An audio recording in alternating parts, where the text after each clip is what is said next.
Bonjour à tous, c'est Benjamin. On part sur cette nouvelle vidéo hebdomadaire dans la continuité des précédentes. Ceux qui découvriront la chaîne ici, je vous invite à aller visiter un peu ce qui a été dit les 2-3 vidéos précédentes. On va regarder les cryptos, on va regarder les indices qui sont sur de nouveaux ATH. On va faire un petit tour de marché, les métaux précieux et pêle-mêle, voilà, tout ce qu'on a l'habitude d'observer. Bienvenue à tous, mettez le like si vous connaissez déjà le contenu, sinon je vous laisse prendre le temps de découvrir avant de mettre un like pour rien. Et puis les commentaires sont les bienvenus, je vous lis, la seule chose, restez bienveillants. Allez, on est parti tout de suite.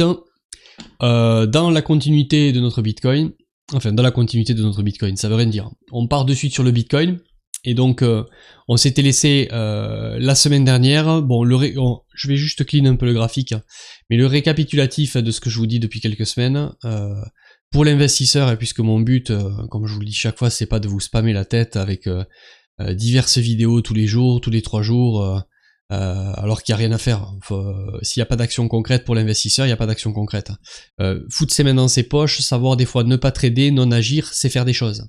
C'est justement éviter de cramer son fric pour rien, dans des choses trop tôt ou trop tard. Ok. Donc le Bitcoin, c'est pas une surprise pour moi, on est en train de rebondir, ça fait X semaines que je vous dis que nous sommes dans une zone que nous sommes sur une zone de rebond long terme, que même si elle peut casser à la baisse, le move n'est clairement pas de rechercher des ventes ici. C'est pour ça que je pense que le marché est en train de rebondir, il est en train de short squeezer un peu, de prendre les stops de tous les gens qui se sont réveillés tardivement en se disant ben, c'est la crise, c'est la guerre, ça va pas, il y a une bonne idée, c'est shorter le marché.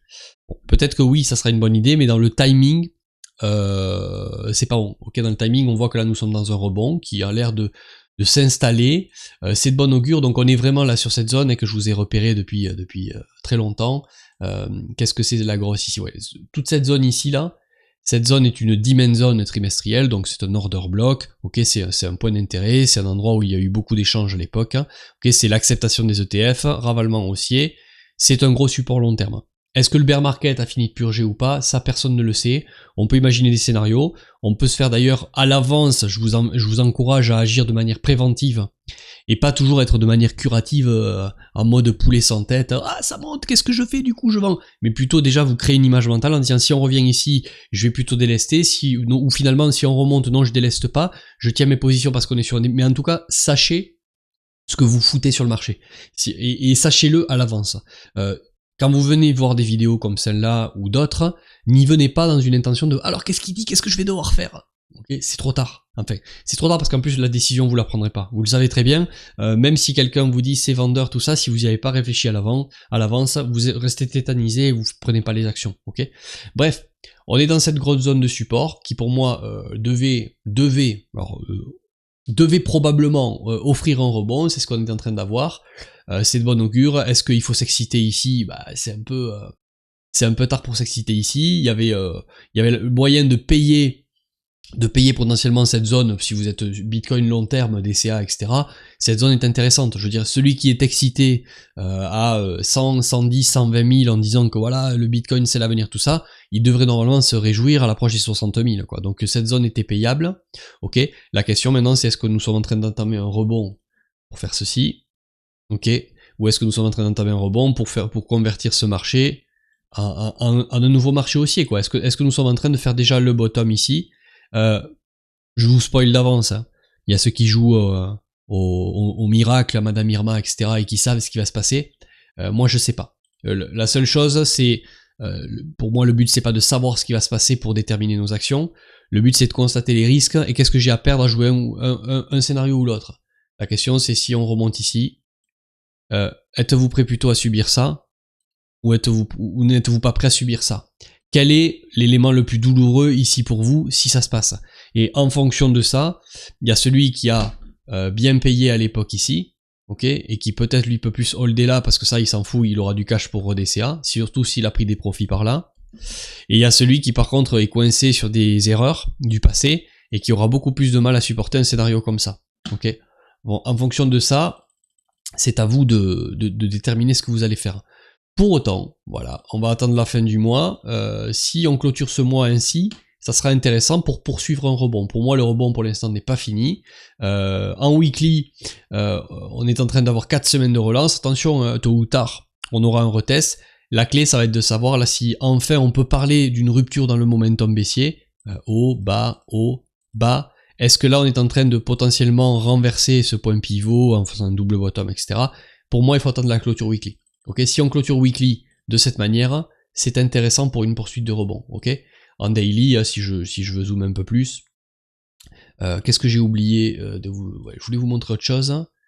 Voilà, d'un point... Oui, il y a ça qui est intéressant aussi. Regardez, bon, le semestre est en cours, hein, mais d'un point de vue semestriel, pour l'instant, imaginons, bon, on n'y est pas encore, hein, mais si on arrive à juin et qu'on vient à clôturer au-dessus de ce niveau, ça aura été la grosse prise de liquidité, en fait ça aura été le semestre du bear market, hein, et potentiellement on pourra un peu plus affirmer que le bottom est là, quoi, et que le bottom est passé.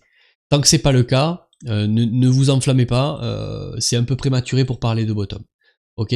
D'autant plus cette clôture trimestrielle ici. On n'a pas encore ce renversement comme on avait pu avoir là, qui était un gros signe qui nous dit, ben, ça y est, bottom is in, quoi. Ok, c'est à la mode, je le dis parce qu'apparemment beaucoup de monde le disent en ce moment. Alors, annuel, c'est pareil, regardez, si on prend un peu de recul, je vais vous enlever les dessins, ça sera quand même une belle année de prise de liquidité. Hein.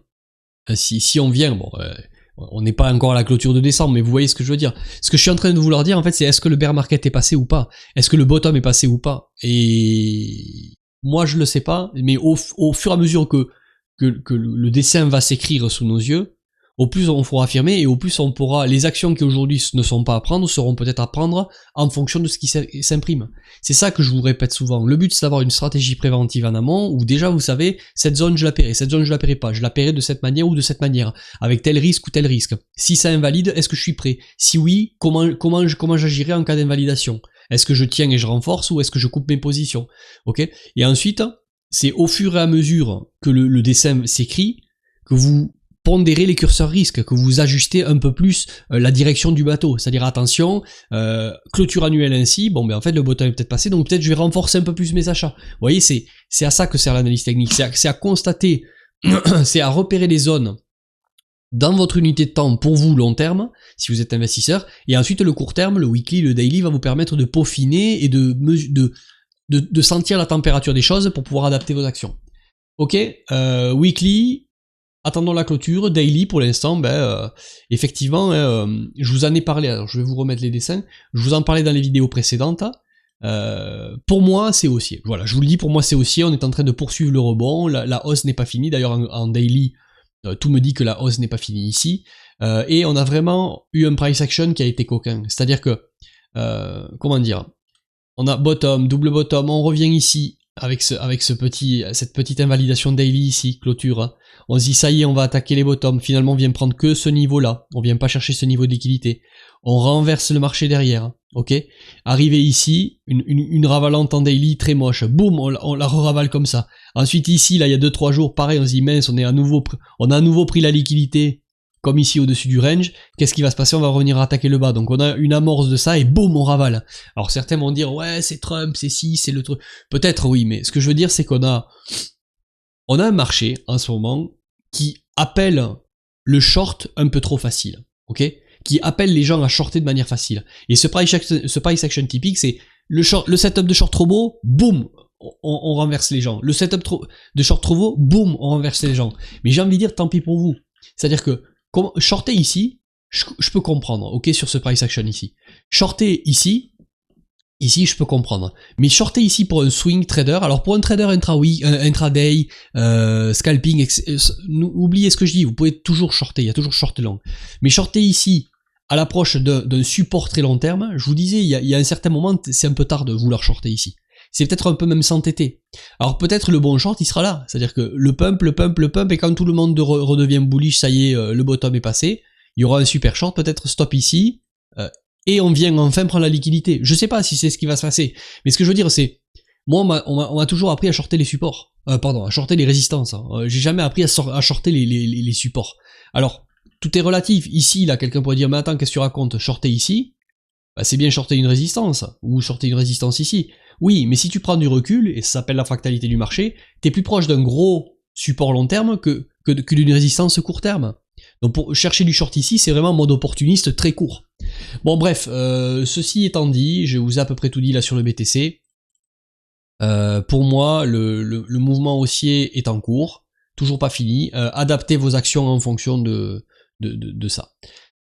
Ok, pour la BTC dominance, elle a repris du poil de la bête, elle a repris de la force, ok, mais pour l'instant, moi, la vision, l'image mentale que j'ai très long terme, c'est une chute de la BTC dominance. Quand le timing, à voir qu'est-ce qui va se passer dans cette zone, c'est ça qui va être important. Le dollar, qu'est-ce qu'il nous dit le petit dollar? Pour moi, là, il y a eu un gros rejet après avoir pris ce niveau-là, donc je pense que je serais pas étonné qu'on revisite à minima les bottoms, donc on puisse encore un peu respirer sur les actifs à risque, les indices, etc., crypto. C'est pour ça, ça corrèle avec le fait que pour moi, voilà, on reviendra peut-être dans ce niveau-là, mais pour moi c'est de la continuation baissière sur le dollar index, ok, pour l'instant. Qu'est-ce que je pourrais regarder de plus? On va passer aux indices, je pense, pour terminer. Ah si, on va regarder les métaux, et je finirai avec les indices, hein, ça fait... là j'ai hésité à mettre des comment on appelle ça, pas des playbacks, ah mince, des images de mes vidéos antérieures. Je me revois en train de vous dire que ces graphiques là sur les indices, d'ailleurs on va faire les indices, on fera les métaux à la fin. Je me revois en train de vous dire que ce price action là ici, on part voir la liquidité, on prend pas, on laisse énormément, que c'est un short un peu trop évident. Et que dans une tendance long terme comme ça, cette zone bleue là que je vous avais identifiée était une première zone qui pouvait commencer à se payer. C'est ce que l'on a fait d'ailleurs sur sur la gestion de portefeuille au Swing Invest conseillé, puisque je vous l'ai déjà dit dans des vidéos antérieures. Si ça vous intéresse, prenez un call en dessous. Je suis en train de lancer avec quelqu'un avec qui je me suis associé sur de la gestion de portefeuille, ok, crypto, indices, métaux, SCPI, private equity, ok, gestion de portefeuille. Lui est plus à la partie bétonnage du portefeuille, moi je suis plus à la partie timing, ok, timing, poche à risque. Et donc on s'était re-exposé aux indices, on était resté exposé aux indices, parce que même si on avait une baisse dans un environnement très négatif, pour moi je vous disais il faudrait qu'il y ait 2-3 bonnes news. Ça tient les bourses. Je vous disais même que si on prenait du recul, regardez, c'est rien. Il se passe rien en fait. D'un point de vue semestriel, alors attention, hein, ça veut pas dire qu'on continue à pouler sans tête, à s'exposer comme des cinglés, hein, pas du tout. Mais par contre, de là à penser short quand tout le monde s'improvise shorter professionnel, souvent c'est pas la bonne idée. Bon, c'est ce qui est en train de nous démontrer. Cette fois-ci, ce sera pas pareil, mais si. Cette fois-ci, c'est pareil. C'est-à-dire que là, bah oui, ça va pas, ce short. Et dès que des 3 normaux, ça va un peu mieux, boum. Ouais, mais c'est pas vrai. Ah, mais il faut shorter. Ah, boum. Non, arrêtez de vous cramer le cigare avec ça. Franchement, moi, rejoignez le canal Telegram aussi gratuit de temps en temps. Je fais des audios sur ça. J'ai fait le parti pris, moi, de plus y aller. Écoutez ces trucs-là, j'écoute plus rien parce qu'en fait, il faudrait être un martien qui a pas vu. Il arrive, il voit, il dit ouais, tendance haussière, dip, repli. Je tire un petit Fibonacci depuis l'ancien point bas court terme. On replie sur un 0,236, presque un 0,304 de long terme. Bon, c'est peut-être intéressant de commencer à se réexposer parce que dip est passé s'il faut et ça suffit. Moi, je vais sur les réseaux maintenant, d'un point de vue sur Twitter, etc., d'un point de vue observation zoologique, pour voir ce qui se passe un peu dans le zoo, quoi. Voilà. Après, tout le reste, est souvent pour faire l'inverse. Tout le reste, c'est la paralote pour rien. Vraiment, je vous le dis. Et là, en plus, c'est un fait. C'est grave ou c'est pas grave? Oui, ben peut-être que c'est grave et que rien ne va et que ça va pas tenir. Mais ça fait très très longtemps qu'on dit ça. Mais ça fait très très longtemps que ça pump en fait.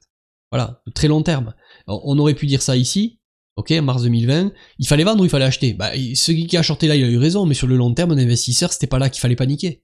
2022, c'est pareil, Trump avec les taxes commerciales, il fallait vendre, il fallait payer ou pas payer, on en avait parlé à l'époque. Mais ici, c'est pareil, c'est encore moins pire. Moins pire, ça veut rien dire, mais vous comprenez, c'est rien du tout ce qui s'est passé. Donc les indices sont bullish, ok, en monthly, si on clôture comme ça, on a tout simplement ravalé le travail, et puis il fallait pas shorter ou vendre, en tout cas, mais c'est toujours haussier. Donc je m'attends, on a eu une belle clôture weekly, on a une consolidation là, qui pour moi, ça va pas tarder à... attendez, je vais vous le tracer comme ça va pas tarder à continuer haussier ce truc là, voilà, au vu du price action hier, bon voilà, en fait, ça devrait, hein, sur ça, venez pas me prendre un long levier x 10 000, hein, mais vous comprenez ce que je veux dire. On est haussier. Les indices sont haussiers. Donc le SP500 est haussier. Qu'est-ce qu'on peut aller voir comme indice? Le Russell 2000 a l'air de bien suivre. Les small caps, c'est intéressant aussi. On en saupoudre un peu dans le portefeuille en ce moment. Le Nasdaq est haussier. Bon, il y a que l'Eurostock qui est un peu en retard, mais je pense que c'est question de temps. Le CAC 40, ça doit être pareil. Bon, bref. Flashback, voilà, c'est ça. C'est pas... c'est un flashback que j'ai failli vous mettre, mes anciennes vidéos. Je vous disais, tout ça, ce price action appelle au short squeeze, et je serais pas étonné, même si on peut aller plus bas, qu'on se retrouve très rapidement sur un ATH. Bon, voilà. Bon, on va terminer avec les métaux, et voir où est-ce que ça en est. C'est vrai que je vous avoue que j'ai pas trop regardé ces derniers temps. Bon, le silver est dans un rebond court terme de tendance baissière, mais attention, très long terme, le silver est haussier. Okay, le silver est haussier. Je sais plus quand est-ce que je vous avais fait une grosse vidéo, une vidéo YouTube. Elle avait été très très détaillée sur le pourquoi. Oui, mais tu peux pas comparer ça, Benjamin, à ce qui s'est passé en 79 ou ce qui s'est passé.